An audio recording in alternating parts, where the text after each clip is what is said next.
Yeah, Pittman's he's really good. So I think what you look at.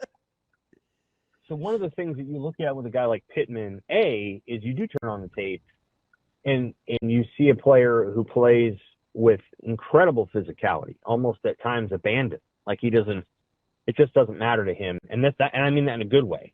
Like he hits and he plays fast and hard, and so he plays to his speed. The other thing that you see is when he's a receiver, and I think he's going to be a defensive back at the next level.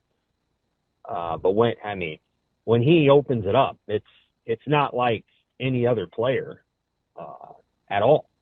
Like it's a different gear.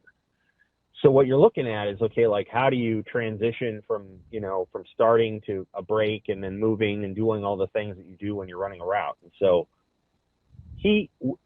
the scouting today is so much better than it was probably 25 years ago, when there was a handful of people that were going out and doing it, and they might see a guy that played at a school over here and he in Texas, and they've had good players before, and so this guy's a 5-star. And that doesn't really work like that anymore. It's much more detailed, and there's Huddle provides so much more insight, so that the recruiting scouts and other people do understand for the most part what they're seeing. It's not a perfect science, of course not, but they understand what they're seeing.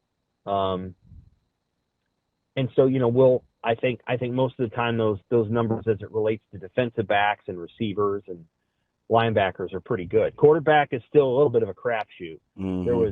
There was a huge variability in thought process on Arch Manning. Actually, he was one. I definitely remember really that, good. right? Yeah, and some people thought he was really good, and some people did not. And so certainly there was very little variability on Dylan Raiola by comparison. I mean, obviously Raiola had some people that questioned some of the things he was doing, but Arch Manning had legitimate critics, and that happens sometimes. But Pittman's going to be, he could end up the 30th player in the country in a high 4-star. He could end up 17th in a 5-star.